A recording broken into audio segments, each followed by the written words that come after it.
I ended yesterday, for those of you who were here, with a sort of breakneck survey of college life in the United States. And today I want to return to that present-day topic, but first, as you won't be surprised to hear, with another backward glance at the past. I want to begin by calling your attention to a statement, it's a short statement, that comes about 30 pages into a recent book by Derek Bach, the twice former president of Harvard University, whom I mentioned also yesterday. Here's what Bach writes near the beginning of a book called Our Underachieving Colleges.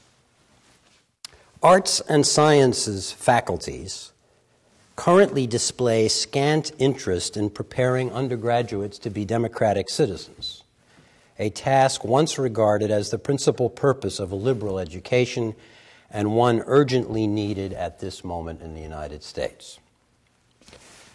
Now, the remarkable thing about that statement is that in order to find it, you have to put on your reading glasses and look at the bottom of the page because it takes the form of a footnote. Whereas it seems to me it ought to have been printed in bold print, maybe even in a larger font. Now, what should we understand by education for democratic citizenship? First of all, I think we could agree that it would mean, at a minimum, educating as many citizens as possible. So let's consider for a few minutes how we're doing in that respect. We usually, or at least often, tell a triumphalist story that suits the progressive narrative we like to tell about our country, a story according to which excluded groups are slowly, fitfully, but inexorably invited to the table to participate in the feast of middle-class American life. And in many ways, the history of undergraduate education fits that tale quite well. I spoke yesterday about how marginal colleges were in antebellum America, when the BA degree was by no means a requisite credential for joining the business or even the political elite. As late as the turn into the 20th century, there were still fewer than 250,000 Americans, or only about 2% of the population between 18 and 24 who had attended college. By the end of World War II, that figure had risen to over 2 million. In 1975, it stood at nearly 10 million, or 1/3 of the young adult population. By the start of our own century, that figure had risen to over 60%. You can follow this story in charts and graphs, or you can follow it along a chain of literary texts, which you wouldn't be surprised to hear from me. I want to begin with Melville, who says, as a kind of way of authenticating himself, in fact, famously at the beginning of Moby Dick, a whale ship was my Yale College and my Harvard. But you go about 100 years later and you find Arthur Miller, who went to college, indeed, at the University of Michigan, and in a play, All My Sons, that I think is still running in New York in revival right now, written around the time of the GI Bill, he has one of his characters remark, "Today, if you stand on the street and spit, you're going to hit a college man." Nice formulation, which contains in it both the point that there are lots of them and also it's a bit of an expression of contempt. In some respects, this story has accelerated over the 60-plus years since Miller. We've seen barriers fall that once kept women and racial and ethnic minorities off our campuses, students who, through affirmative action or other mechanisms, are now actively recruited. It's a story about a huge public and private commitment to help families unable to pay the full cost of a college education on their own. In fact, and it's a fact surprisingly not very widely understood, if you consider all the services a good private college delivers on top of instruction, food and health services, career counseling, psychological counseling, residential accommodations, library, athletic facilities, then the real cost of college runs around twice what a student paying full fare, that is, one receiving no discount in the form of financial aid, actually pays. Now, the idea that education ought to be subsidized in some way, especially for those who can't afford it, has been around for a long time. but for most of our history, it took the form of a rather vague and loose good intention, as when Charles W. Eliot, whom I mentioned several times in the last few days, president of Harvard, declared in his oracular way, "No good man need ever stay away from Cambridge or leave college simply because he is poor." But what scholarship money there was dispensed pretty haphazardly, and there were no generally agreed upon principles about how to dispense it. As late as the early 20th century, the president of at least one major state university was making interest-free loans from his personal bank account to students whom he approved. And we've come a long way from those days.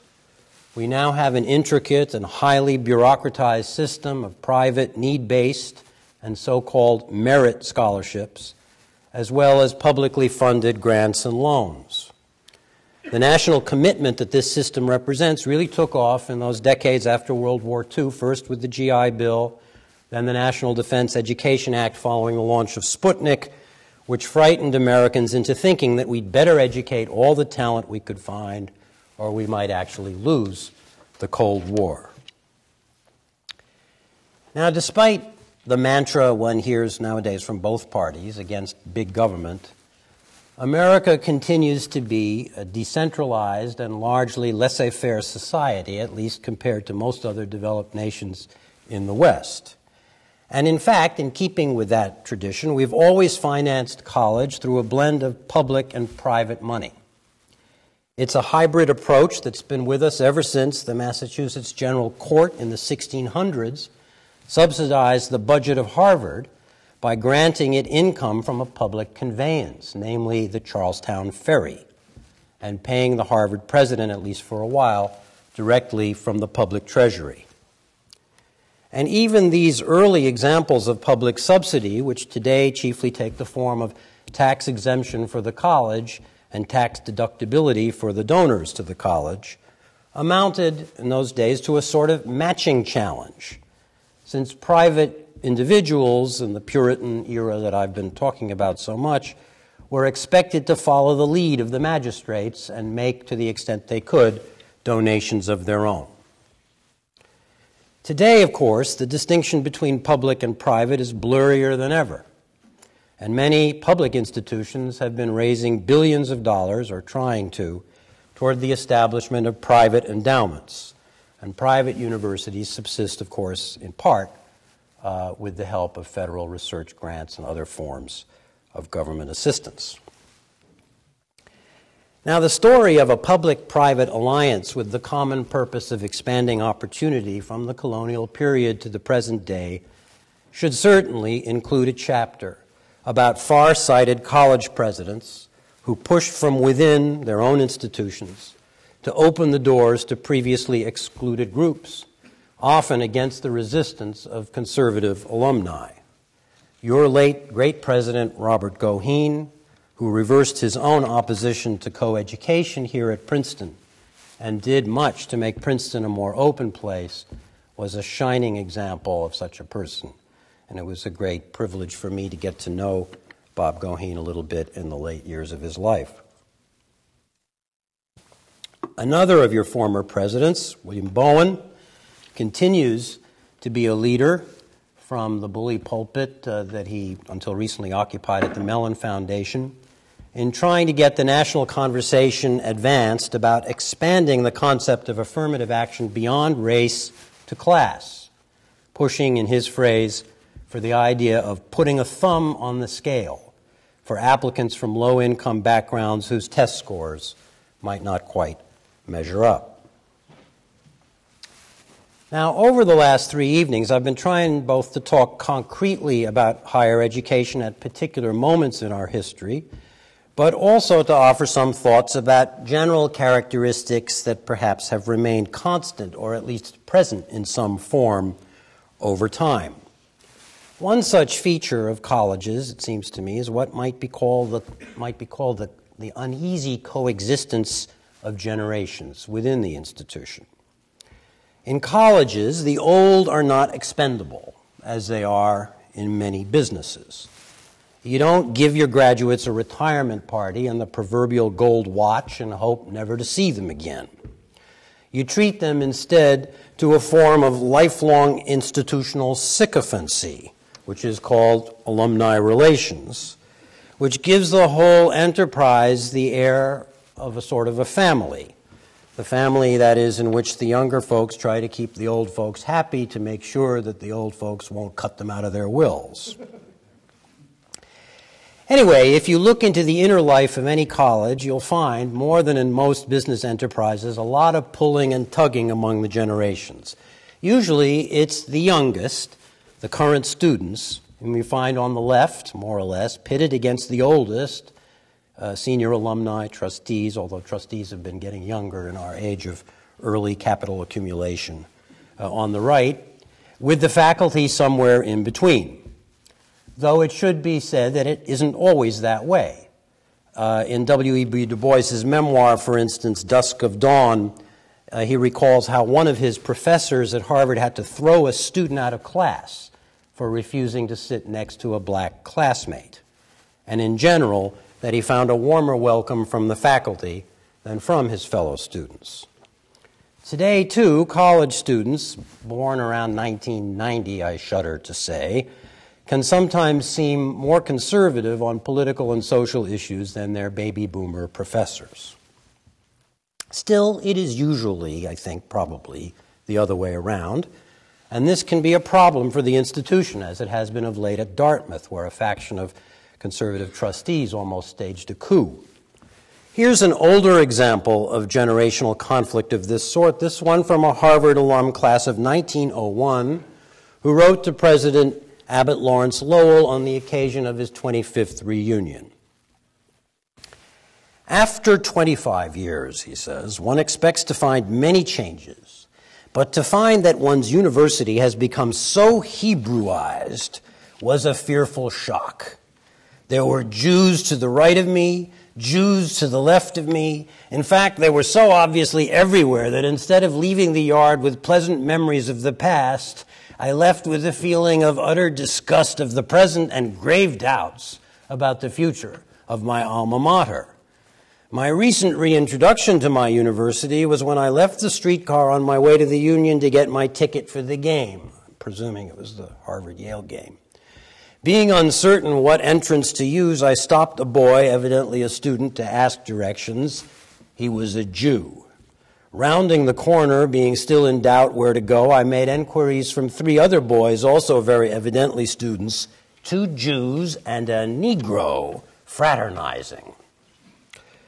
One thought that kept recurring to my mind as to what the future of the university would be when the Jew graduates of the present and future would have a possible preponderating vote for the overseers, a pleasant prospect to consider. Now, we can probably all have different views over the course of American history and how much progress we've made, but we can at least agree, I think, that that kind of bigotry would not be expressed so openly today in a letter to a distinguished university president. So it hasn't always been easy to keep the progressive story moving forward. The array of methods and techniques for breaking down the barriers has been ingenious and impressive. Standardized testing, the history of which has been written by my colleague Nick Lemon in his book, The Big Test, was devised to find talented students in high schools outside the network of traditional feeder schools. A little later, a standardized system was developed for calculating financial aid based on a rational estimate of family need. Seems like a very simple idea, one of those ideas that when you read the early articulation of it, you ask yourself, well, that's kind of obvious. But in fact, it was devised by a guy named John Monroe, who was Conant's dean of the college at Harvard, and I think we ought to refer to need-based admissions as the Monroe Doctrine of higher education. That is the doctrine that you give a student what he or she needs, but not more. Because that way, the available money goes farther and can help more students in need. Now, of course, reasoning the need is not an altogether simple matter as, for instance, King Lear found out. So to try to find some common conception of need that at least the leading institutions could agree on, the Ivy League schools met and developed common principles and actually for a long time compared case by case every instance of a student who was admitted to one or to more than one school so that the aid offers would be very close to equivalent. And that went on until 1989 when the first Bush administration, through its Justice Department, declared the practice a violation of antitrust rules and said that these schools were acting in effect as a cartel. Again, there may be different points of view on the validity of that decision. I speak with trepidation about it with a couple of friends here who know a lot more about legal history than I do. But as a matter of historical fact, the result of that ruling is that the consensus on need has been breaking down. And you see something very much like deal sweetening. That is, scholarships, which we call nowadays merit scholarships, based more on how much the college wants a given student, whose merit may be athletic, or it may have to do with his or her ethnicity, or it may have to do with his or her intellectual power, or some combination of all three, rather than on how much the student needs. We haven't quite got to the level of outright bidding wars among these schools, but it's moving in that direction. And I think one could interpret the actions that Harvard, Yale, and in a sense before them, Princeton took last year to change the whole construct of the calculation of financial aid as a way of saying we've changed the definition of need. We now think that families in the upper 100,000 bracket have need that before we didn't think they had. Still, even in its present ragged state, this system has changed the socioeconomic mix of students at elite private institutions, opening these institutions to students whose parents would never have been allowed on the campus except as janitors or maids. Right now, the whole world is aware of a Columbia alumnus and a Princeton alumna, the president-elect and his wife, who exemplify this great transformation. And while it was happening in the venerable private institutions that we all love to talk and think about all the time, it was happening on an even larger scale in public institutions which aimed, as in Clark Kerr's California plan, to make college accessible on an unprecedented scale to virtually everyone with a high school diploma. Now, you wouldn't expect a Jeremiah like me to stop the story here and say, that's it, and close things out, sort of like Tiny Tim. That's Dickens's Tiny Tim, not the guy with the ukulele who used to show up on The Tonight Show and say, God bless us all, everyone. So I won't disappoint you in that respect. Fact is that even as I speak, the story of expanding access is running in reverse. And in fact, it's been doing so for a while, even before the current economic disaster.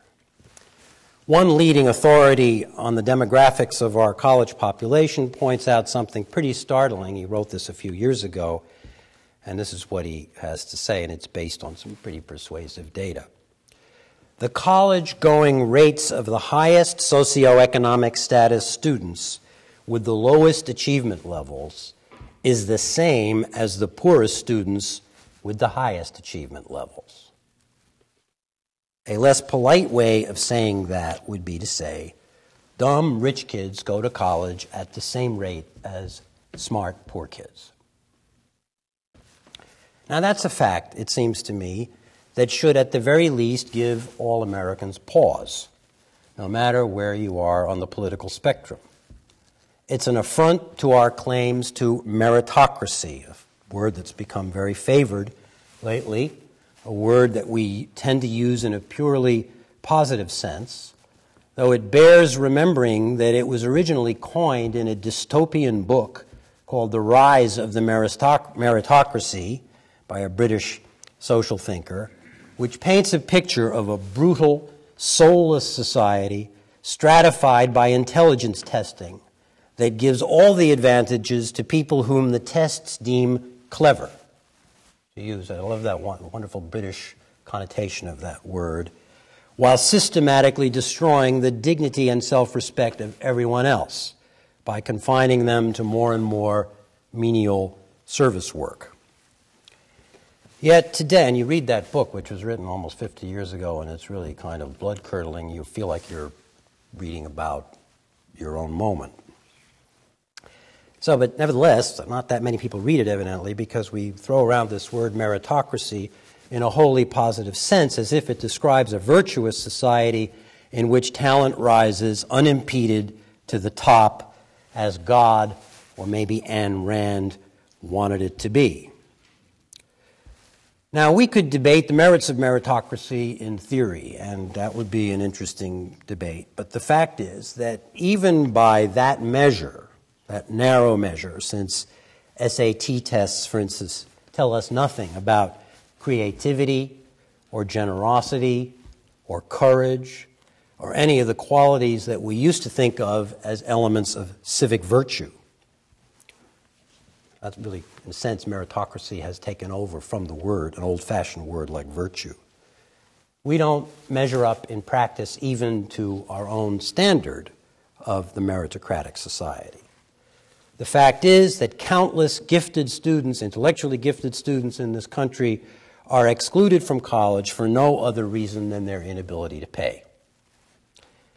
A federal commission on student financial assistance estimated a while ago, and I quote, that more than 400,000 students nationally from families with incomes below $50,000 met the standards of college admission and yet were unable to enroll in a four-year college because of financial barriers.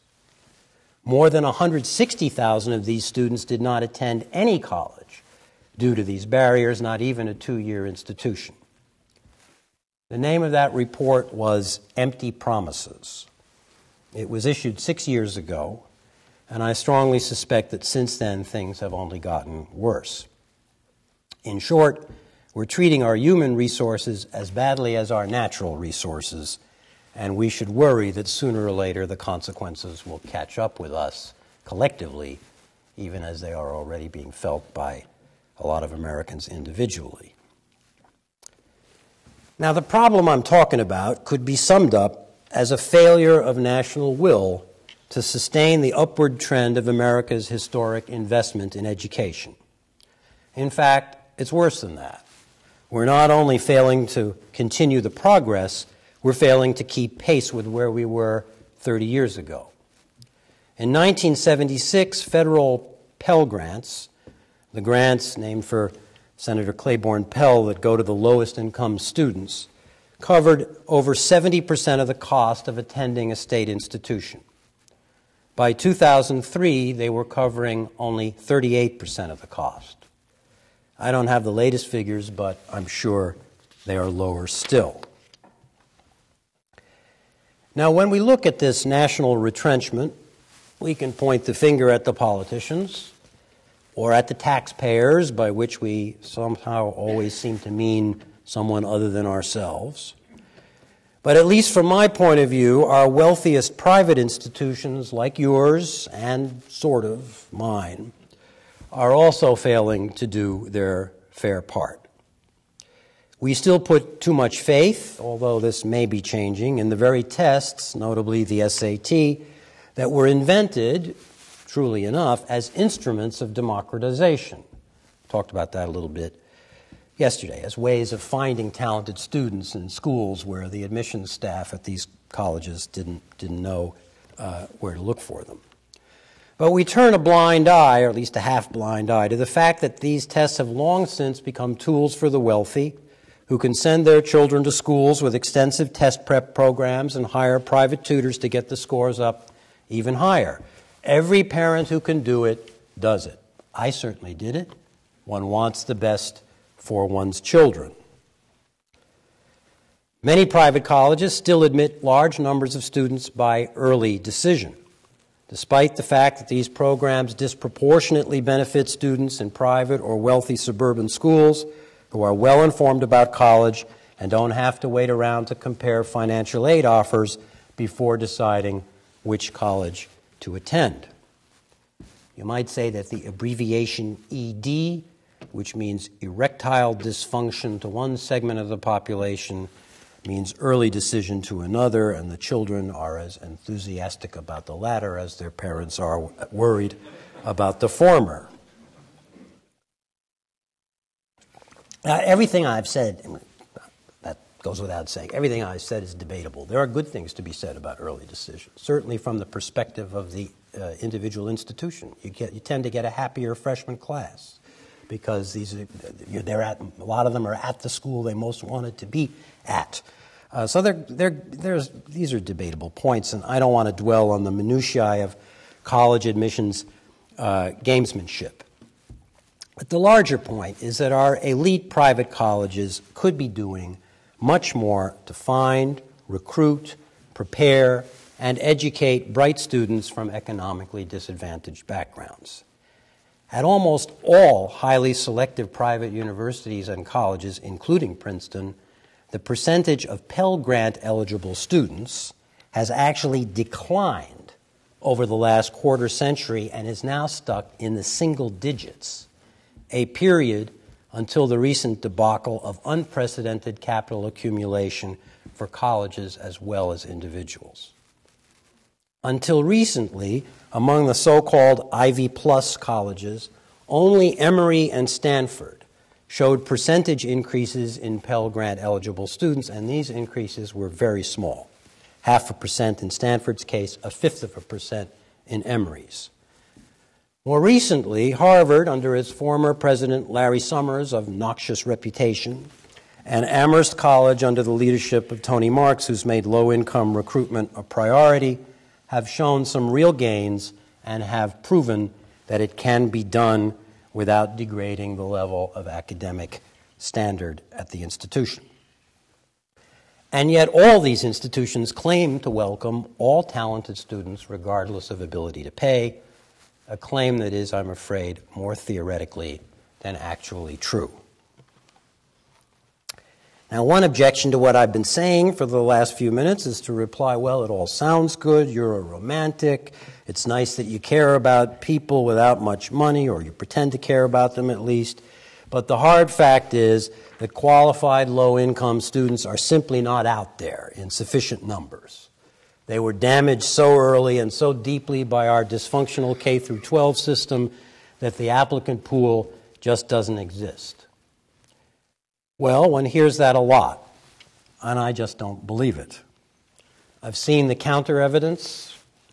As I speak, there are private philanthropies such as the Lenfest Foundation, the New York Times Foundation, which is cutting back on its program because of the financial situation, the Jack Kent Cooke Foundation, that are proving it wrong by identifying, recruiting, and supporting, and not just in monetary ways, but also mentoring, keeping track of these kids as they get into college and go through college, students from deprived circumstances, students who, without the help of these private philanthropies, would never even think of applying to a highly selective institution. And I've said some harsh things about a number of institutions the last few days, including my own, but I'm proud to say that I see this happening on my own campus through one of our best institutions within the institution, something called the Double Discovery Center that was founded 40 years ago by a colleague when he was an undergraduate, the title meaning that Columbia students and the kids from the inner city with whom they work both learn something. The Columbia kids learn something and the students from uptown learn something. And that organization over 40 years has sent thousands and thousands of kids to colleges, including selective private colleges who would otherwise very likely not have had a shot. But rather than go on in this vein for much longer, I'll let your former president, Bill Bowen, sum it up when he writes in one of his recent books, I believe published by the Princeton University Press, the sense of democratic legitimacy is undermined if people believe that the rich are admitted to selective colleges and universities regardless of merit, while able and deserving candidates from more modest backgrounds are turned away. Now, one of my challenges in preparing these talks, which kept me busy today, has been to keep up with all the latest relevant news that's been pouring out since I began drafting them a few weeks ago, just this morning in the New York Times, right? One article about at least a 22% decline in the value of the Harvard endowment. Another article by good education reporter Tamar Lewin about how if you follow out the trends, college is simply becoming unaffordable for more and more Americans, and maybe even eventually for a majority of Americans. With the collapse of the housing and equity markets and the tightening of credit, demand for financial aid is rising everywhere. In some cases, it's probably spiking. All over the country, full-time students are scaling back to part-time status. Even well-established private colleges with reasonable endowments are feeling the crunch. Not far from here in central Pennsylvania, Dickinson College had to turn away some 200 qualified applicants last year whose need they could not meet. And I think more and more institutions that claim to have a need-blind admissions policy, which is a tricky claim to begin with, are likely to retreat from that. Dickinson estimated, and that was a few weeks ago, that this year they'll have to turn away at least 250. On a much more ominous scale, the California State University system is facing for the first time in its history the prospect of actually cutting back on how many qualified students it admits. In short, to say that the whole system of financing higher education is under strain is to understate the case. It's under siege. The pool is shrinking of students capable of paying full fees, and they are the chief source of subsidy for those who cannot. One writer on the subject put it this way around 50 years ago when he wrote that financial aid tends to follow rises in tuition as faithful as a following dog. Today, the dog is off the leash. Except for a handful of the very wealthiest colleges, and even they are feeling the strain, it is becoming impossible to increase aid budgets in line with rising demand. In fact, there may be only one institution that's capable of doing it, and that's this one. And that goes to this thing I drew up on the blackboard, which doesn't merit a very long exposition. But I met with someone at the Consortium on Financing Higher Education, which is an organization of about 20 highly selective colleges, and this must have been a good 10, 12 years ago, maybe even longer. And he was giving me a little tutorial in the subject that I've just been talking about. And he drew something like that on a piece of paper. The top line is tuition, which, as Tamar Lewin pointed out today, has been going up for almost half a century, faster than the consumer price index, faster than inflation. And the line on the bottom is median family income. So he drew that on a piece of paper, and then he said, look at way that, I'm not a math student, but even I can see that the top arrow and the bottom arrow, that there's a lot of space opening up between them. And what he said to me then was, in fact, there's only at most one institution in this country that has the resources to continue to close that gap, and that's Princeton. Not even Harvard, whose endowment per student is not as large as yours. So I've mentioned Bill Bowen and John Monroe and other important 20th century figures in connection with this theme, but in fact, it's been a national ideal for a very long time to make education universally available. It was a pretty long time ago that Thomas Jefferson wrote that democracy requires, and I quote, that those persons whom nature hath endowed with genius and virtue should be rendered by liberal education worthy to receive and able to guard the sacred deposit of the rights and liberties of their fellow citizens, and that they should be called to that charge without regard to wealth, birth, or other accidental condition or circumstance. This seems to me one of the cardinal principles of our democracy, and of course we've never lived up to it. Jefferson didn't live up to it. We know the limits of his application of his own principles with respect to African Americans, whom he deemed permanently and properly outside the polity. But however short of it he fell himself, Jefferson's ideal surely applies no less to us than it did to him. And it's a point on which he was in full agreement with his longtime enemy and late-life friend, John Adams, who put it succinctly in the New England way when he wrote, "The whole people must take upon themselves the education of the whole people and must be willing to bear the expenses of it." Now, I'll get back a little bit to the question of access before we're through tonight, but first I want to ask relatively briefly, what are the conditions that those students who do manage to get into college find there? We talked a little bit about that yesterday. Are they getting the education they need? We all know that many good things happen in our colleges, and I want to assume that that goes without saying, so I won't say it much. Nothing is more satisfying than having your own child come home excited and focused and more alert and alive to the world than when we sent her or him off to college. And of course, that's happening to thousands, I hope millions of American families, rich and poor, right now. And there are a lot of people, good people, at every level of the higher education system working very hard to make sure it continues to happen. Yet the fact is that not only are we failing to get enough students into college, but there is good and discouraging evidence that, speaking in the aggregate, we're failing to educate them once they get there, even in the straitened utilitarian sense of what education has come to mean.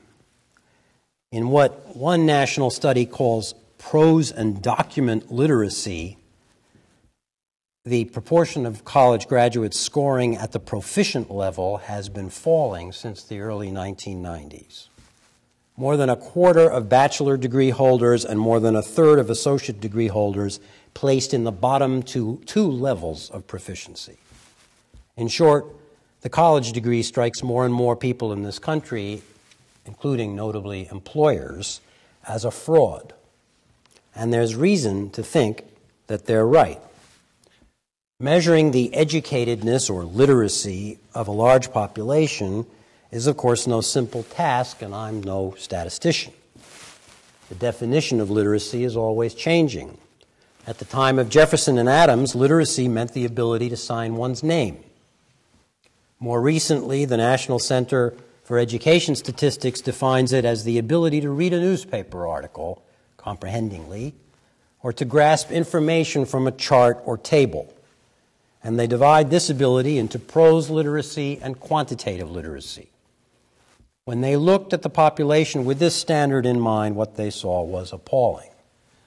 The best construction suggests that Americans' ability in these areas has remained flat over the last 15 years when, in order to keep up with the demands of the information economy, as it's sometimes called, it should have been rising.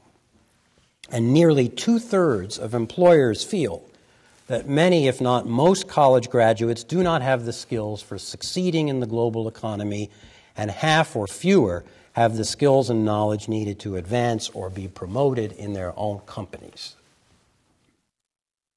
So there are reasons, many reasons, to worry that the triumphalist story of American education is over or at least stalled, both in terms of who gets to college and what happens to those who get there. There are lots of other trouble signs I've hardly time to mention. Spending on direct instructional costs has been declining as a percentage of overall spending in almost all institutions. Low-income and minority students are increasingly concentrated in two-year and proprietary institutions, the very ones hardest hit by the current economic crisis as state budgets struggle to meet their obligations to Medicaid and other essential social programs. Now, just to round out this cheerful climate report with more or less breaking bulletins, several highly ranked institutions, including the University of Virginia and possibly my own university, though our people, as usual, are very coy about it, are right now selling or trying to sell or thinking about selling depreciated endowment assets in order to raise cash, either to cut their losses or to meet obligations. At UCLA, the faculty voted a few weeks ago to rescind the requirement that all students in the college take at least one seminar because they simply can't afford to offer a sufficient number of seminars. Clemson University announced mandatory unpaid 5-day furloughs for staff employees in an effort to cut $5 million from their looming deficit.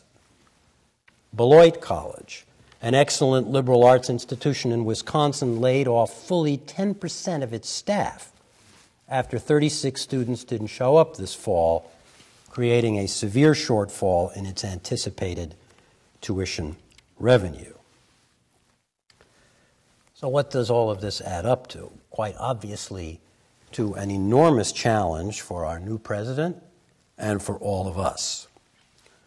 Now, one reason I've gone on in this vein is not because I think we should or I enjoy wallowing in the bad news, but because I think all of us in higher education should try to do our part to sound the alarm. And starting with our own institutions, we should push to do something about it. Now, in doing that, I believe, and I hope I have gone some distance toward convincing you this week, we would be returning to, reclaiming the best traditions that go back to the beginning I was speaking about on Monday evening, the best educational traditions, that is. I started talking on Monday about the myth of college and how deeply it has penetrated the American psyche, and talked a little bit about how it's preserved in novels and films today, where it's mostly a feel-good myth about self-discovery. If you go back and look 100 years ago or so, the college novel was probably equally mythic, but it was a myth with a difference. Take, for example, Stover at Yale, the best-selling book early in the 20th century that Scott Fitzgerald, Princeton class of 1917, described as the textbook for his generation. We tend to think of that book, especially if we haven't read it, like I hadn't until fairly recently, as, just a book about the good old boys in New Haven playing football and, figuring out what law firm they were going to spend the rest of their lives together in. But in fact, if you look at that book, it turns out that Yale exerts a force on young Mr. Stover like that of a gilt dream. From its, and I'm quoting, misty walls and the elm tops confounded in the night, a monstrous hand seemed to stretch down, impending over him, until the windows were transformed into myriad eyes set on him in inquisition. The eyes of Yale follow this young Yalie relentlessly, demanding what of him? Demanding that he subordinate himself to, quote, an idea of sacrifice and self-abnegation.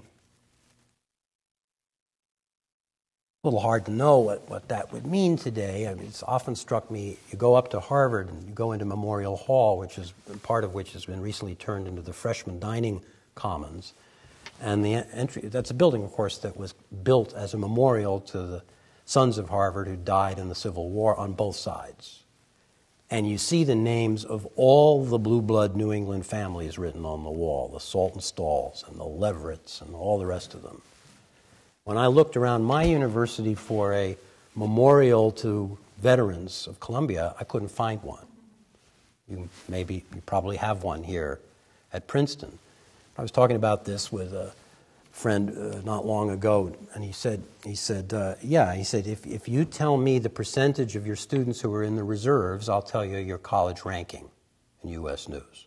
The higher you go up, the closer the percentage comes to zero.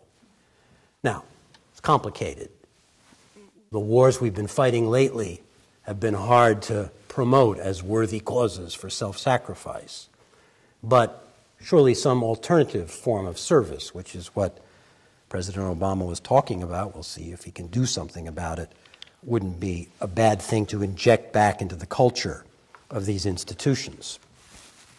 If we could do that, we would be touching, I think, the original idea of college, which I was talking about on Monday.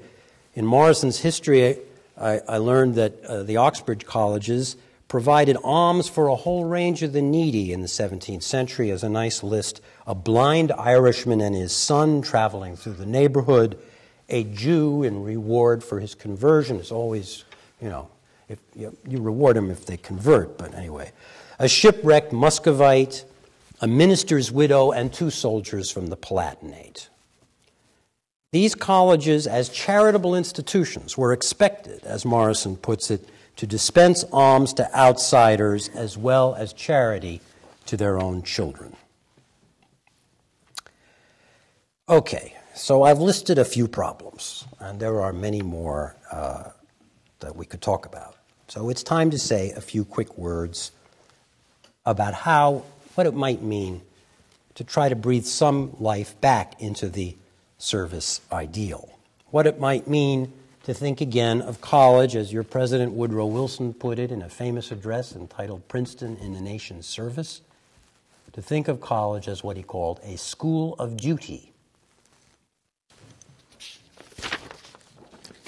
So what are some things we might try to make the situation better? Well, massive new public investments don't seem in the cards just now, although some of the new president's economic advisors seem to be tilting toward the idea of a large stimulus by means of spending on the infrastructure. And one could hope that the human infrastructure, as it were, would be considered to be a part of that, if it happens. If we're forced to think smaller, we could take a page. There's a current best-selling book called Nudge, right? Where you make a little small nudge and you might make a big difference. And look for some small things that could be done. Well, I've mentioned, for instance, that the Pell Grant covers much less of the cost of college than it did 30 years ago. By one estimate, it would cost around $15 billion to bring it back to where it was. I'm not talking about expanding it, just bringing it back to where it was, which doesn't sound like an awesome or frightening number considering the numbers we've heard thrown around lately. And some things could be achieved without spending any money. Donald Heller of Penn State University, one of the leading authorities on this subject, has proposed that huge improvements in college access could be achieved simply by requiring state and institutional grants, and of course that would be an explosive issue, to follow similar rules of eligibility as those that pertain to the Pell Grants. In other words, to stop awarding so-called merit grants and to calibrate all financial assistance according to need. It's worth at least thinking about, or some modification or variation on that theme.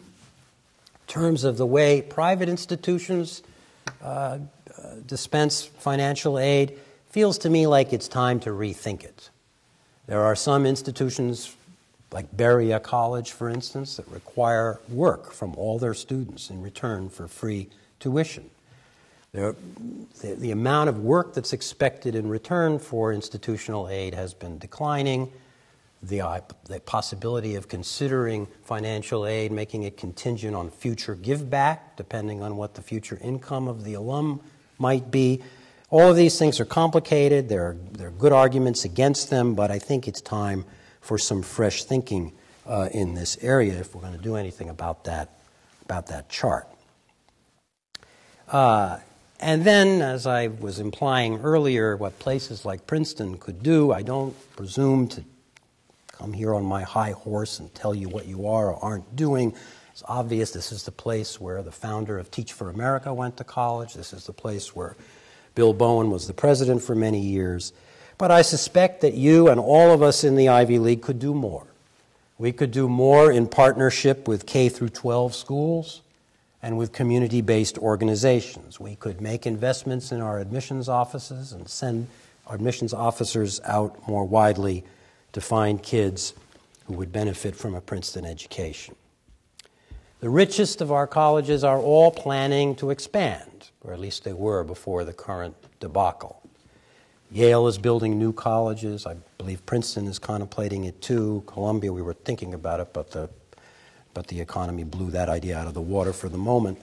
I suspect the main motive behind these plans is to make room for international students as the next logical step as these institutions evolve from having once been regional, then they became national during the course of the 20th century, and now they are starting to become genuinely international. And that's fine, makes a lot of sense. But it seems to me that as we expand, we ought to save some room for local kids, by which I don't mean necessarily from New Jersey, who are gifted and don't have much in the way of financial means. All such initiatives would be vulnerable to the charge that these are forms of spreading the wealth, which is a phrase that the Republicans tried to use to undercut the Democratic campaign in the last election. Well, it didn't work. And a lot of reasons it didn't work, but I think Americans actually have a sense of fairness that would translate into public support for efforts along these lines. I think it might even go some distance toward restoring the public respect for our institutions that I was talking about yesterday has deteriorated badly. Now, in these closing minutes, I want to bring you back to my opening question, which I'm certainly not going to answer in a satisfactory way, and there's an obvious disproportion here to the size of the problem and the concreteness of the suggestions I'm making to resolve it. But that question was, what in the end should a college be? Let's say we manage to change the mix of students. We're still left with that question. It's in effect to put Derek Bach's footnote into interrogative form. Apart from improving access, what should it mean to educate citizens for democratic citizenship? In this respect, too, it seems to me we are at a crossroads. If you look at the major curricular reforms, which is only one part of the story, in the history of American undergraduate education, it strikes me that they tend to come immediately after major crises, usually wars.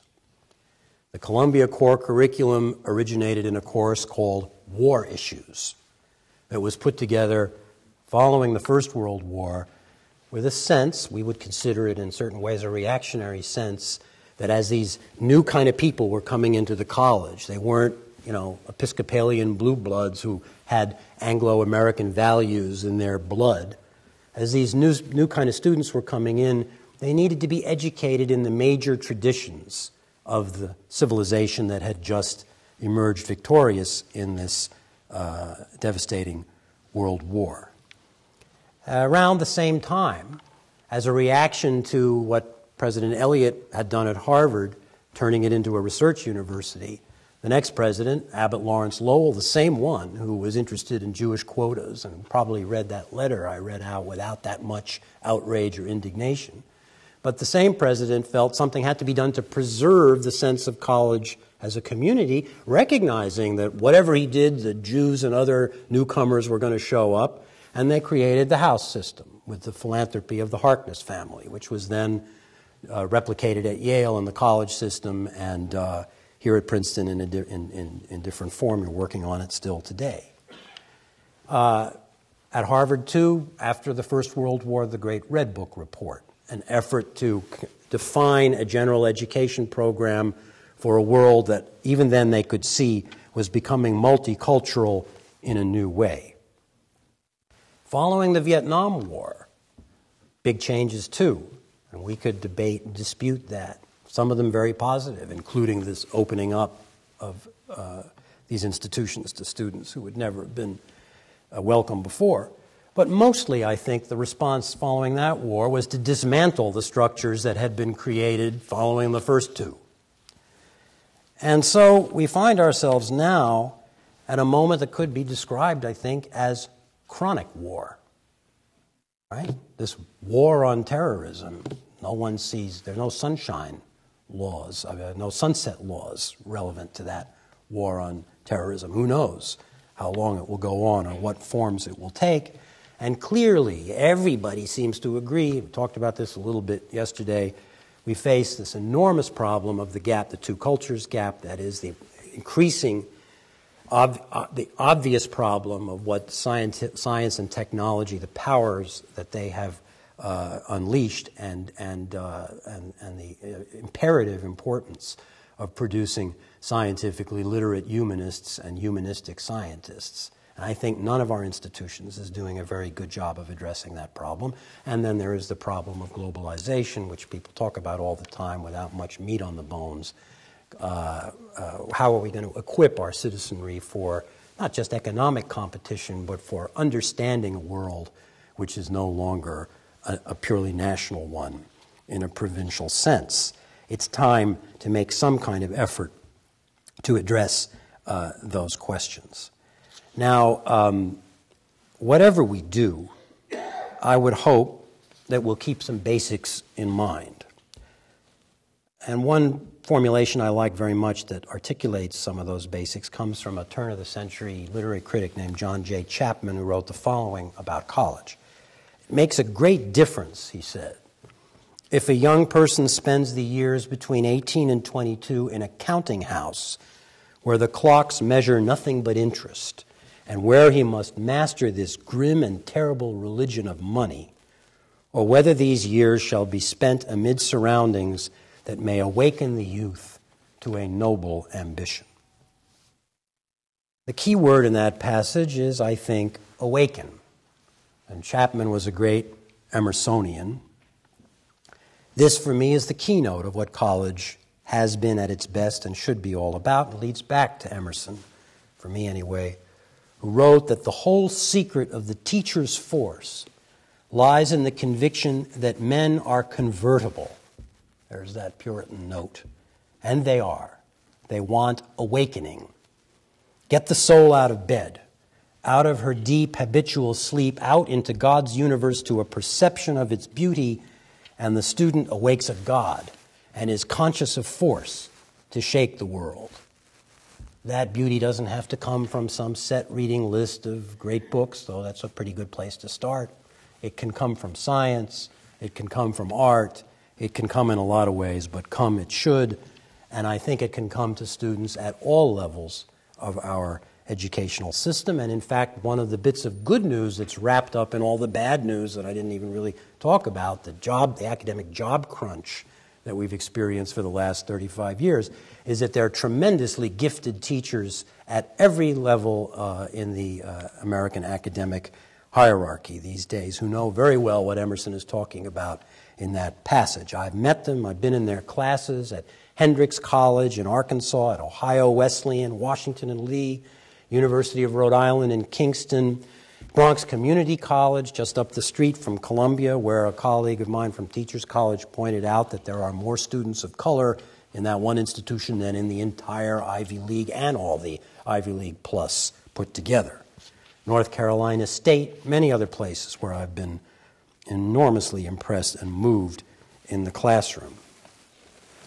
Awakening, in Emerson's sense, is what we want from college, I think, which connects to the essentially revivalist and you might say revolutionary impulse that created the American college in the first place, that reminds us, as I tried to suggest yesterday, of the genealogy of the word professor.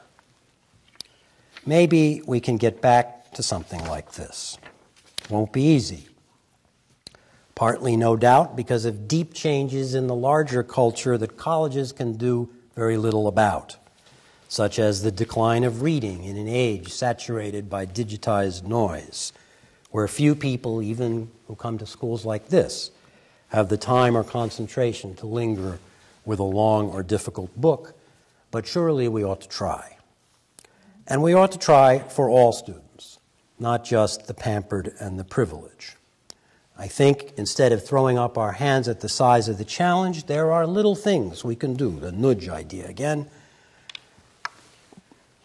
which is to say that I think educators in our position can influence the behavior of large institutions and certainly the lives of individuals. Now let me just make one sort of suggestion from my own little corner of the academy, and you all come from different parts of the academy, you'll all have other ideas.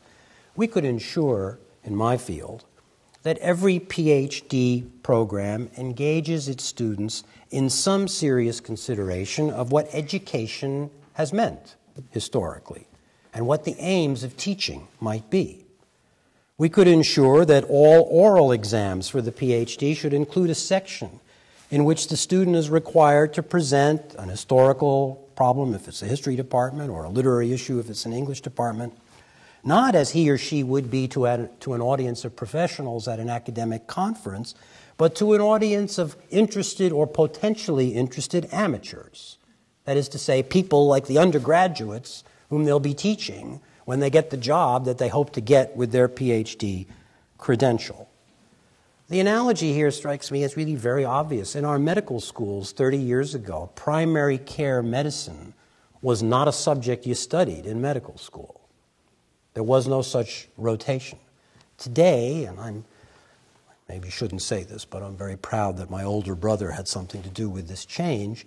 Today, you can't get an MD degree without spending at least some time with patients in a clinic who really have no money to pay for top-drawer medical care, and without learning something about the healthcare delivery system in this country, without understanding that you're supposed to be, in first and last instance, a healer. Doesn't seem to me such a stretch to expect arts and sciences faculties to do something similar for the professionals that we produce. We could ensure, as Michael Schudson has recently suggested, that every university president has a position in his or her inner circle for a distinguished faculty member with a particular portfolio for undergraduate general education, with the charge to create some kind of coherent general education program for undergraduates that fits with the traditions of the institutions. Now, I think, I've said a lot of negative things, I guess, but I think, in fact, we should be proud as Americans that we took the English idea of the college as a virtuous community, as a place of transformation and awakening, and we democratized it to an extent never seen before in the world. College in the ideal is one of the great achievements of our civilization, and it seems to me as such we should make every effort to hold on to it and make it better. I want to close by recalling a passage I came across in a diary kept by a college student at Emory and Henry College, a small Methodist institution in Southwest Virginia. On a winter night in 1850, after attending a lecture, probably in fact a sermon by the college president, he went back to his room feeling troubled and apprehensive and made the following entry in his journal. Oh, that the Lord would show me how to think and how to choose. That sentence, poised somewhere between a wish and a plea, has, I know, an archaic sound. Many, maybe most of us, no longer turn to God with that kind of plea. But I can't imagine a better formulation then or now of what college should be: an aid to reflection, a place and process whereby young people take stock of their talents and passions and begin to sort out their lives in a way true to themselves and responsible to others. Thank you very much.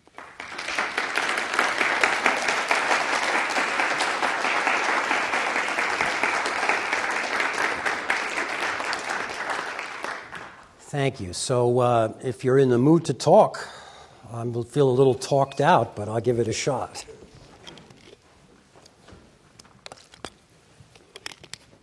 If you're not, it's okay too. Yeah. George. I was waiting for Emerson to put in an appearance, and he did profoundly towards the end of your lecture. But until he did, I was puzzled by something that came up at various points in your really powerful talk.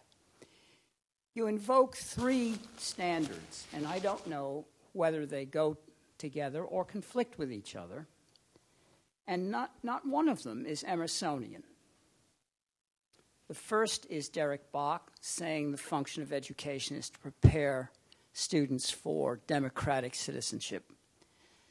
The second is the comment passed by corporation executives that many of their employees are dysfunctional from the point of view of what? Well, what is the corporation standard if not to make money? And third, there's Woodrow Wilson with his usual gravitas, saying, in effect, it's the function of a college education to prepare young men to die, unquestioningly, for one cause or another. There's no Emerson in any one of those three ideas, Bach's, Wilson's, or the corporations. Or you know better than I. Well, we could argue about that, but I take your point. Go ahead. Yeah. I'm sorry. What the question at the end of your? Where do you stand? Which of these now four? Well, okay. Yeah, I take the point. I guess I don't, George. I guess I don't feel that they're all together irreconcilable. I told a little anecdote yesterday, which I'll presume to repeat quickly, is that when I spoke to a group of Columbia alumni and talked somewhat in this vein about preparation for citizenship and the value of our CC course and learning about the history of political philosophy and so on, and we want citizens, and rah, rah, rah. And this guy said to me, he stood up and he said, look, it's nice what you have to say, but you never got to the real point, which is Columbia taught me to enjoy life. And I take it that you would feel that that's a little closer to the Emerson. No, well, to open yourself to experience, to be improvisational about your relationship to the world, to be not locked into your previous circle of thought, to allow works of art, works of music to impinge on your imagination in ways that you hadn't deemed possible before. That something like that would be the Emersonian justification for. I mean, and he had a hard time with all institutions, as we know, but there would be some use for an institution that could do that for somebody. And I believe in that, and I know you believe deeply in it. And I'm not interested in a service ideal that amounts to persuading young men to go off and die. But I am interested in a service ideal. And it doesn't have to take that form, and I think Emerson was interested in it too, and that's what I meant when I said we could argue the evolution of his own thinking in the course of the development of the anti-slavery movement and his own recognition of his own obligations to the citizenry, his discovery, in effect, that he had a country. I think these things can be made to work together, and every teacher will give a different emphasis, and every student will take away a different value. We have to, in terms of what the employers are looking for, competence is not a bad thing. And, I don't think we should be embarrassed at the idea that we want to make our students functional and able to get around in the world. But we want them to do it reflectively, and we want them to do it with the awareness that the way the world is put together is not necessarily the way it should be put together.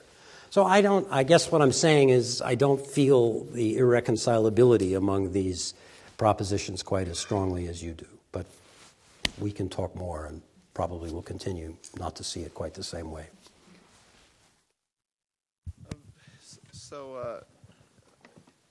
You emphasized in your first lecture the point that college as an institution hasn't changed much from its early beginnings in terms of, I guess, the hierarchy, the faculty.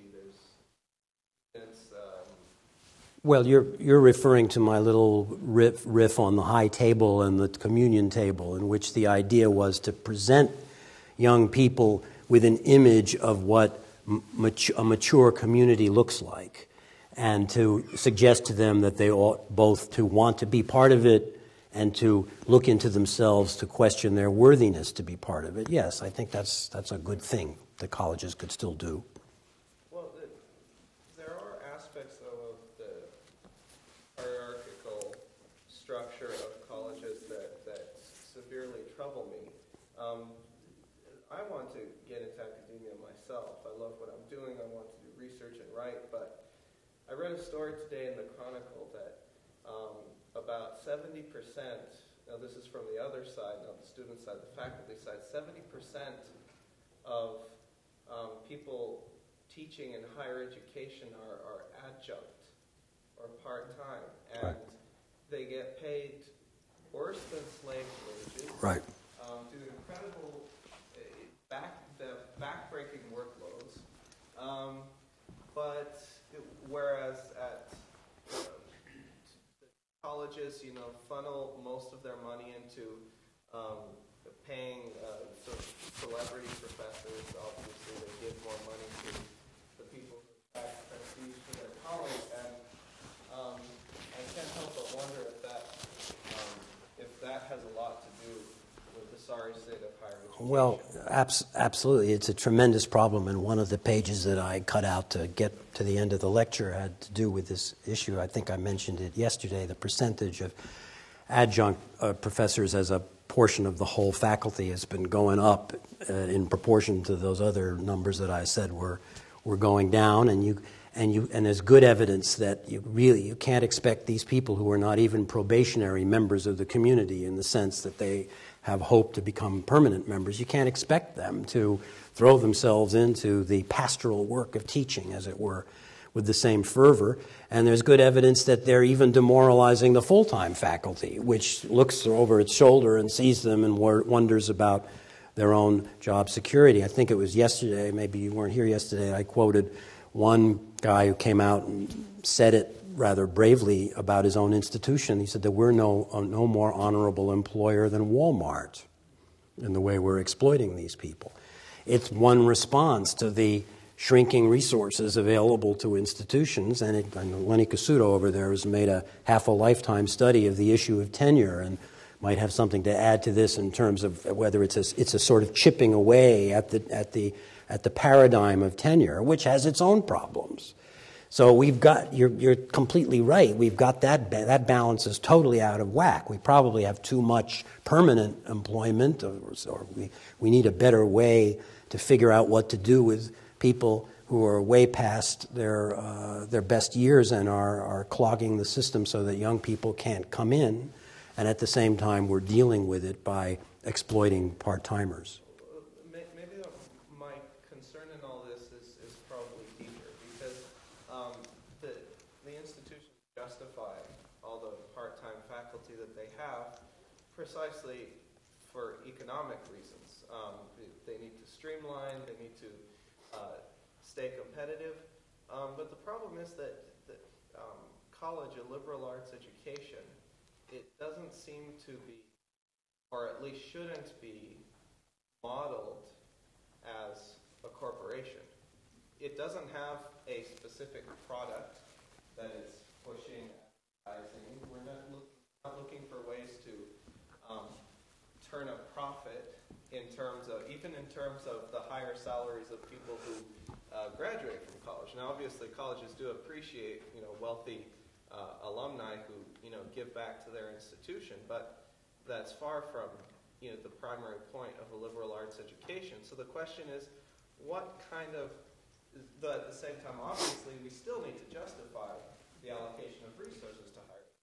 The question is, what economic model, other than the corporation, can we present for higher education so that the focus is still on the awakening that it gives to students, but at the same time, does justify governmental. Well, you go to the heart of the problem, is that education doesn't work on a market model. I mean, the imperative of efficiency is pushing us in one direction, toward part-timers. Saw an article the other day arguing that the college degree ought to be a 3-year degree to make it less expensive. But the educational imperatives push in the other direction. The knowledge explosion, how much you need to know, what various experiences you ought to have, is getting larger. So if anything, college should be a 5-year degree rather than a 3-year degree. It's right. There's an analogy with medicine. I've tried out a few medicine analogies over the last few days. You don't want the doctor who has 5 minutes for you or prefers to deal with you through his assistant. You want the doctor who has as much time as you need to get to the bottom of what's the matter with you, and that's what you want from a teacher too. And that runs against all the imperatives of efficiency and the bottom line. So you're right. I don't have a meta answer to this. I would say that I guess one way you could construe the theme that I've been talking about is that college has historically been a place in our society where a little sanctuary has been created where people can step out of the market for a while. And some people, like yourself, would like to stay there if they can and make a whole life in that world.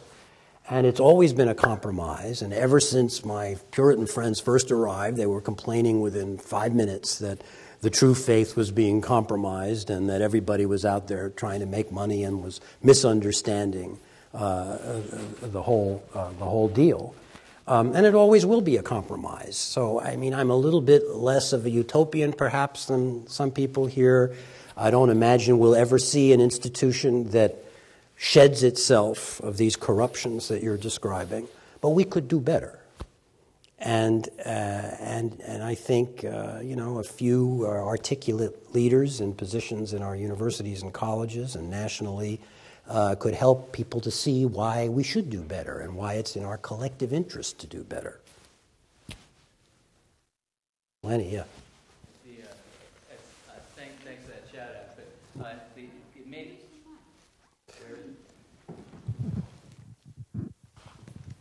what you both said made a lot swirl through my head. Chiefly starting with the idea that education is it's very tough to value the product, but what is the product? And a couple of things that were occurring to me while you were talking.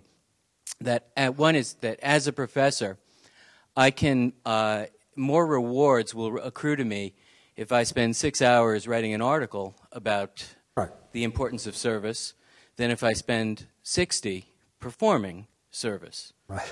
Another is that that professors, most of them I think, believe that by virtue of the incredible mountain that they have to climb to reach security, a security that is, as you say, available to increasingly fewer of them, and good luck. I think that kids who are as bravely curious as you are deserve the chance.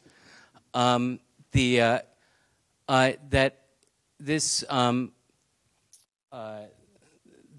I think that professors believe that by virtue of having climbed this mountain and chosen to make less money at the summit, that they believe that they've already chosen a life of service, a service that they're performing every day. And so, I want to be very gentle here in pushing back because I agree with so much of what you said. But I think that a lot of the problem with how we organize our own house comes from the question of what are we selling? Are universities manufacturing students or are they manufacturing knowledge? And research universities in this country, I think, are particularly hung up on this. Wow. That Harvard, when when Harvard announced amidst great fanfare its new teaching initiative, they had a press conference, and the committee that devised the initiative was asked, you're now going to emphasize teaching more. What about research? And said, we're going to do that too. We're not going to take away anything. We're just going to keep doing more and more and more. Who's doing more and more and more? It's the professors. Right. Well, I don't mean to scold you or anybody else for not having been here yesterday. It's very sweet of you to come today.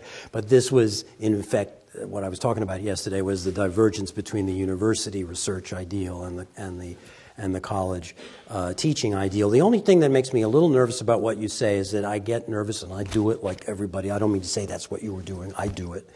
Is to place the problem somewhere else. The faculty there are a lot of virtuous people in the faculty. The guy sitting next to you was a faculty member. Now he's on the other side of the desk as an administrator, so he knows it from both perspectives.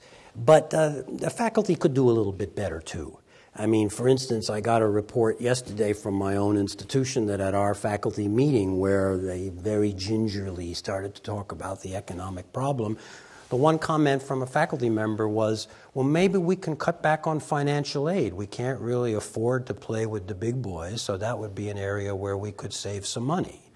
And in that case, actually, the president, who gets a lot of things wrong, got it right and said, you know what? we'll go out of business before we back off from the need-blind admissions financial. So faculty, I mean, part of what I guess happened to me and what I'm trying to do by giving these kind of talks and writing the kind of book that Hannah may be publishing someday is to encourage faculty to think a little bit more about these institutional issues on the premise that one of the things one is supposed to do as a faculty member is to be an academic citizen, to go back to that word. Yeah, absolutely. And I hate the news that UCLA factoid that you came up with. I look at a faculty that votes out undergraduate seminars. I have a feeling they're still teaching their graduate seminars. Right. And but that value system is coming from the top. Yeah. And the top not only of each individual university, but from the top of the food chain. Totally right. Just on an optimistic note, I have a feeling it's changing a little bit. I think my younger colleagues have a better sense of balance between their professional aspirations and how many conferences they need to go to every year and how important it is as to what happens in their classrooms. And, there's a few little signs, teaching prizes, efforts to create some rituals of recognition around people who take teaching seriously in major research universities. So there's some rays of hope, but basically I agree. It's a guerrilla war that I'm proposing, a war of attrition. But there are a lot of good people who are sort of willing to take up arms, and I know you happen to be one of them, so we'll leave it at that for the moment. Any final benediction or curse or whatever? I looked at your graph on the blackboard, and I believe it's accurate. Tuition or college costs have accelerated faster than inflation. And given what the other gentleman said about the exploitation of adjuncts, that seems to be exacerbated. In other words, the costs of education have accelerated so much, creating an obstacle for admission or education to people without resources. Is there a potential for cost containment? Well, now you're asking me to step way out of my league, and I know I was running this risk by talking about numbers at all, because what do I know about numbers? But it strikes me from just a little bit that I look at that the reasons for the acceleration of the cost of education remain a bit mysterious. And it has something to do with the arms race among institutions you ask, what's the product? Well, Thorsten Veblen answered that question 100 years ago, and he said the product is prestige. So we're in a prestige war. And you gotta scratch your head a little bit when you see our leading institutions, and again, I don't mean to pick on my wonderful, generous hosts, but when you see our leading institutions turning their campuses into country clubs. I mean, we can be on our high horse at Columbia because we don't have the money to do that. And our buildings are all falling down and the plumbing doesn't work and so on and so forth, except in the president's house, which got a nice facelift a couple of years ago. But, you got to wonder the amenities. I mean, I was very privileged. I went to Harvard College, as did my wife, as did my son. By the time he got there, the luxury level had gone up exponentially. It's staggering what these institutions do to coddle their students. And one wonders whether there might be an upper limit to that. That might be one area for cost containment. That's not necessarily an expectation for what you get in a fine institution of higher education. So that's a lukewarm, small answer, but one could think about that at least. Yes, sir. Yeah, but part of the answer is that curve applies to every service that doesn't have economies of scale. It Right. applies to healthcare, it applies to every place else. Right. That's not an unreasonable curve for Right. a decent society. No, exactly. Economies of scale don't apply in education, what I was trying to say earlier about the market model. And They do, for example, to right. making computer chips. Absolutely. So you should have that curve. Well, you should, but then you got to do something to enable the gap to be closed. Agreed. or contained. Right, no, fair enough. I mean, right, at Harvard, there were administrators who would have loved to do away with the tutorial programs because they were so expensive. At Columbia, there are administrators who are always trying to push the size of the core curriculum class sections up a little higher because it's cheaper. And everybody knows that you do those things and the quality of the educational experience is degraded. One of the things that I envy you for here at Princeton, is it still the case that your precepts are capped at 14 students or something like that? That's a pretty amazing thing to be able to afford. Maybe the problem is cost accounting, which is totally lacking in the field of education, public education, where I used to work. But I just don't see that in the humanities, for instance, the product has any intrinsic increase in price. I don't see why at least providing a humanities education should accelerate more quickly than other costs. In medicine, the analogy this man made, we have some drugs that we didn't have before. We have CAT scans, MRIs, technologies that didn't exist. Right. I haven't been in a teaching humanities for a long time, but I'm not sure that the costs of those technologies have increased so much. Yeah, I agree with that.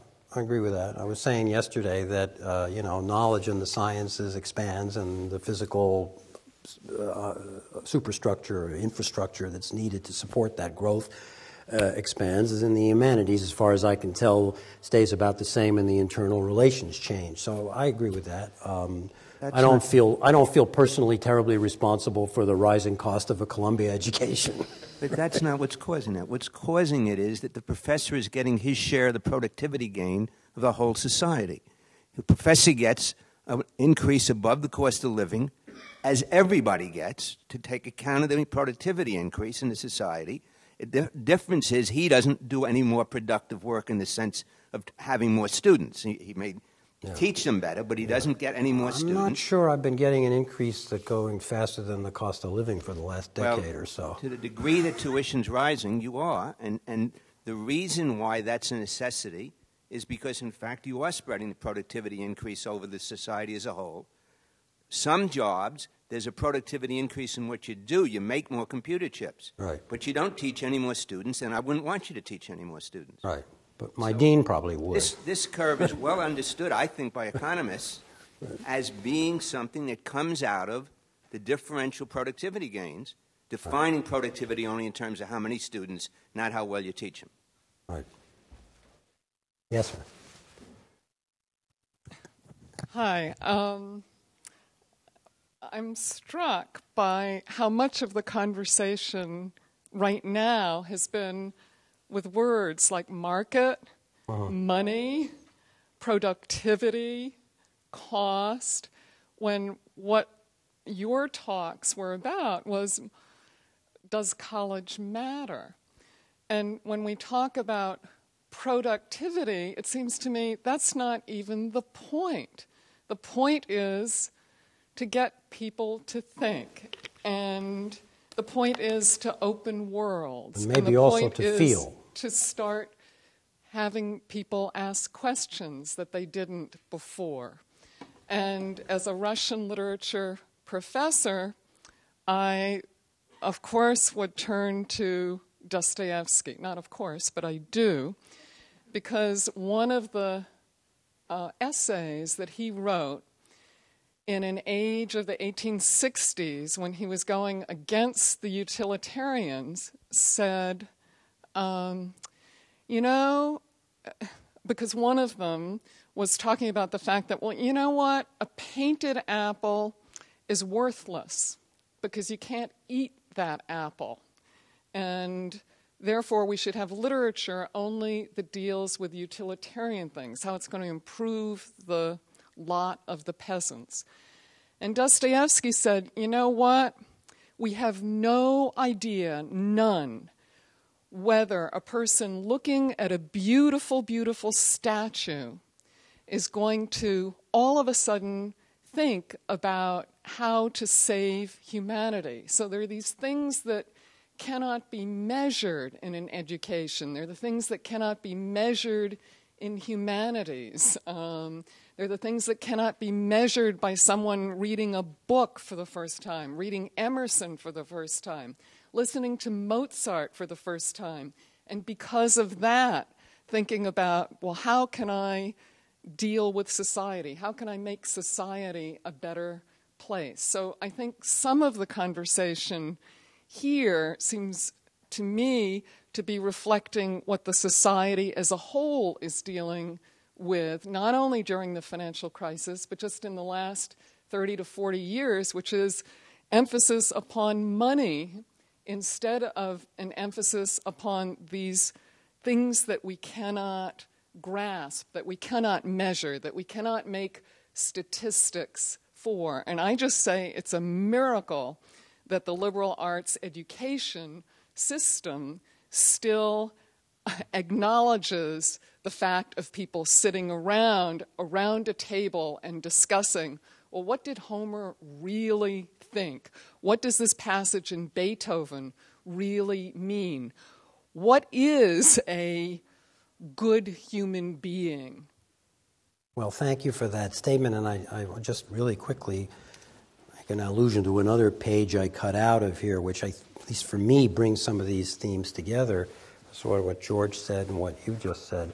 One of the other pieces of bad news I could have brought to your attention, which was brought to my attention just a few days ago, is that I think it was the 1994, maybe Ken will know, the 1994 Violent Criminal Law Enforcement Act made inmates in federal prisons ineligible for Pell Grants. Cost-saving measure on the one hand, a statement that prisons are punitive institutions and not rehabilitative institutions on the other hand, and this in the face of very good evidence from what I can see that college courses, college education in prison is one of the most and maybe the only effective way to reduce the rate of recidivism. Now what I've just said sounds like a kind of market description of the problem. But inside that description, I think I'm also saying that these people who are at the bottom of the social hierarchy, through the kinds of experiences that you've just mentioned, reading a great book, listening to a piece of music, and talking about it with other people, discover something within themselves. They discover the possibility of second chances. They discover a sense of self-worth, that other people are interested in their own responses, and they are interested in their own responses. And so this cultivation of the inner person seems also to have a measurable social benefit, which is what I was trying to say in response to George's question, that these two things are not mutually exclusive. And it seems to me crazy when, as a society, we step away from the possibility of enhancing those possibilities because of the bottom line. It's a very short-sighted view of human potentiality.